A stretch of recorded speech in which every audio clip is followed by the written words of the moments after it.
25 ultra marathon के participant जो कि घमसाली में रहे हैं। तो सर के साथ थोड़ा सा जो एक इंटरव्यू जो है सर से जान लेते हैं, कैसी एनर्जी आप और जज्बा आप लेके आते हैं, थोड़ा हमें बताने का कष्ट है। तो सबसे पहले आपका नाम? मेरा नाम राघव है। राघव, मैं दिल्ली से हूँ। अच्छा जी। और रनिंग करता हूँ, रिक्रिएशनल रनिंग। तो ऑफ कोर्स यहाँ हम ट्रेन होके आते हैं जी जी और दौड़ते हैं। और थोड़ा सा जो आप अल्ट्रा मैराथन आपने किया है उस टेरेन के बारे में अपने जी, दर्शकों तो को। मेरा यहाँ आने का पर्पज़ ये था कि मैंने ये ऐसे डिस्टेंसेस पहले किए हैं जी जी और पहाड़ों में किए हैं और इससे बड़े डिस्टेंसेस किए हैं। लाइक एक रेस होती है सिल्क रूट में, पिछले 5 साल से लद्दाख में दौड़ रहा हूँ मैं। 2 बार मैंने सिल्क रूट अल्ट्रा फिनिश की है, जो 122 किलोमीटर की रेस होती है। यहाँ का टेरेन यहाँ का चैलेंजिंग इसलिए था बिकॉज मैं एक तो इस पार्ट में कभी आया नहीं था जी जी और एक्सपीरियंस थोड़ा अनसेटलिंग इसलिए था बिकॉज एक तो मैं आया नहीं था, मुझे अपने रहने सबका करना था। ऑफ कोर्स ऑर्गेनाइजर्स ने हेल्प की थी, लेकिन इधर आना एक चैलेंज था। उसके बाद फिर हमें जब ऊपर रिमकिम लेके गए, एक तो ठंडा भी बहुत था यहाँ। रिमखिम का जो टेरेन है वो आप कैसा देखते हैं? बहुत ही रिमखिम सुंदर बहुत है। We are very thankful to ITBP जिन्होंने हमें अपने पोस्ट पे रखा और 2 दिन तक हमारे रहने खाने पीने सबका व्यवस्था किया। टेरेन वहाँ की टफ ऐसे है कि एक तो आप नीचे आ रहे हैं टुवर्ड्स मलारी, 14-15 साढ़े 14,000 से आप मुझे इधर की हाइट नहीं पता मलारी की क्या है। मलारी की 9,000 फिर आप जो है गेन करोगे। फिर ऊपर हम नीति की तरफ जा रहे हैं, वो गेन हो जाता है फिर 13,500। हाँ 13,000 और आते हुए नीचे आते हुए जो फिर हाइट पकड़ रहे हैं। नीचे वो लगता है डाउन हिल है, लेकिन वो डाउन हिल भी टफ है because of headwinds, because headwinds start होने लग जाती है। तो टेरेन और टफ था बट सुंदर था। जी जी, तो आपका बहुत बहुत धन्यवाद। आप हमेशा जो है अगली बार भी आते रहें। जी बिल्कुल, बहुत बहुत धन्यवाद। Thank you. तो हमारे साथ जो है सर जुड़ चुके हैं और आप घमसाली में रहे हैं। हाँ जी सर। थोड़ा सा सर आपसे पहले मैं आपसे परिचय जानना चाहूँगा। सर मैं चंद्रमोहन सिंह जी। मैं गुड़गांव में काम करता हूँ जी। रहता देहरादून में हूँ। तो घमसाली में स्टे मेरा बहुत अच्छा रहा और अभी भी मैं 1-2 दिन तक वहीं हूँ। मेरे साथ 3-4 दोस्त हैं और खाना पीना और वहाँ के लोग काफ़ी अच्छे रहे हैं। और प्लस मैं क्योंकि गोपेश्वर का हूँ, रणप्रयाग से चमोली डिस्ट्रिक्ट का हूँ, तो थोड़ा बहुत भाषा भी जानता हूँ, जिसकी वजह से मैं उनके साथ बहुत अच्छे से मिल भी पाया हूँ। प्लस रेस अच्छी रही, वेदर थोड़ा ख़राब था बट हो गया।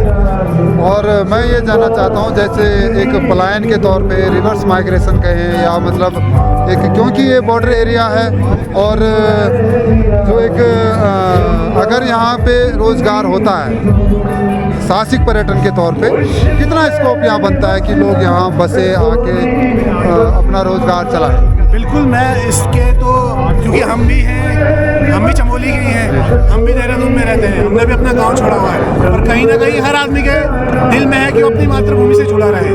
उस मातृभूमि से जुड़े रहने के लिए सरकार की तरफ से कई नीतियाँ आज की डेट में लाई गई हैं और ये चाहे नीति माना हो चाहे आप आदि कैलाश की बात करें, तो सरकार की एक प्रयास है वाइब्रेंट विलेज का, जिसके अंतर्गत ये सारी एक्टिविटीज़ की जा रही हैं। और मुझे लगता है कि सरकार को ऐसे ही प्रयत्न करते रहना चाहिए ताकि जितने भी लोग हमारे भाई बंधे हैं दिल्ली मुंबई ऐसी जगहों पे जाके बसे हुए हैं, अगर ऐसा कुछ यहाँ पे करते ताकि वो अपना परमानेंट सोर्स ऑफ इनकम यहीं ढूंढ पाएँ, चाहे वो पर्यटन के रूप में हो, चाहे वो खेतीबाड़ी के रूप में हो, चाहे वो किसी और मीन्स के थ्रू, बट ऐसा होना चाहिए।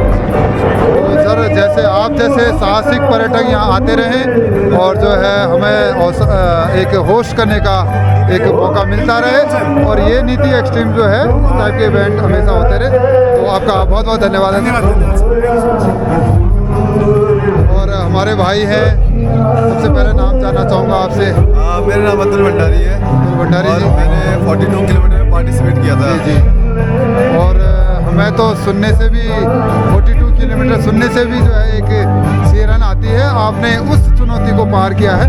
तो सबसे पहले जो आप थोड़ा सा ये टेरेन है या आपका जो ये रूट है उसके बारे में बताइए। हाँ, रूट एक्चुअली मतलब मैं देहरादून में रहता हूँ, तो वहाँ पे आपका जो सी लेवल से हाइट रहती है अराउंड 600 मीटर टू 900 मीटर रहती है ऑलमोस्ट।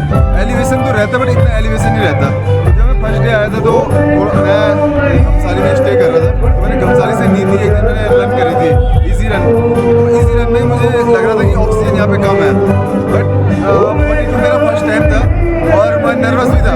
एक मैडम मिली थी मुझे, उन्होंने मुझे ऐसे कहा था कि आप फर्स्ट टाइम 42 कर रहे हो, जो फर्स्ट टाइम करता है उसका अच्छा रहता है। तो मैं फर्स्ट टाइम ऐसे इजी करते करते, और special thanks to Uttarakhand tourism और जो ये रन ऑर्गेनाइज कर रहे हैं, जो विलेजर है यहाँ के, घमसाली हो गया, नीति हो गया और बम्पा हो गया, ये सब मैंने इतना अच्छा सपोर्ट दिया।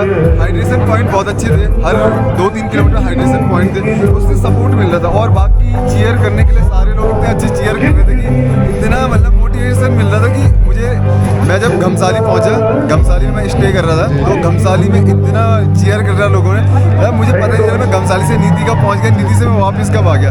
तो मेरा 42 फर्स्ट टाइम था और मैंने 5 घंटे में कंप्लीट किया। तो सर हम चाहेंगे आप नेक्स्ट टाइम अल्ट्रा मैराथन में आए, तैयारी करके आए, और जो है हम दोबारा से आपका जो है गर्मजोशी से स्वागत करेंगे। हाँ, जरूर। और आप जैसे जो है आप जैसे मेहमान हमारे गांव में बारंबार आते रहें, यही आपको इसके लिए शुभकामनाएं। थैंक यू और बहुत बहुत धन्यवाद। और स्पेशल थैंक्स टू घमसाली गांव, जिन्होंने मतलब बहुत अच्छे से स्वागत किया, और एक कम्युनिटी उन्होंने लंच भी ऑर्गेनाइज किया था, मतलब पहाड़ी बाड़ी थी और गेहूं की दाल थी, मतलब बहुत ही अच्छा था। और एक मीठी मीठी था, मैं नाम अभी एक पकौड़ी थी, हाँ, वो मीठे मीठे आप क्या बोलते हैं, फापर के मीठे गुलगुले हाँ वो मीठे गुलगुले, और पकौड़ा था। मेरी रिक्वेस्ट है कि घमसाली विलेज और जो नीति विलेज जो भी है हमारे मतलब भारत के फर्स्ट गांव है अब, तो उनसे मेरी एक रिक्वेस्ट है कि जब भी इवेंट होता है आप मतलब अपने रोंगपा जो कल्चर है और आपका जो कल्चर है उसके सॉन्ग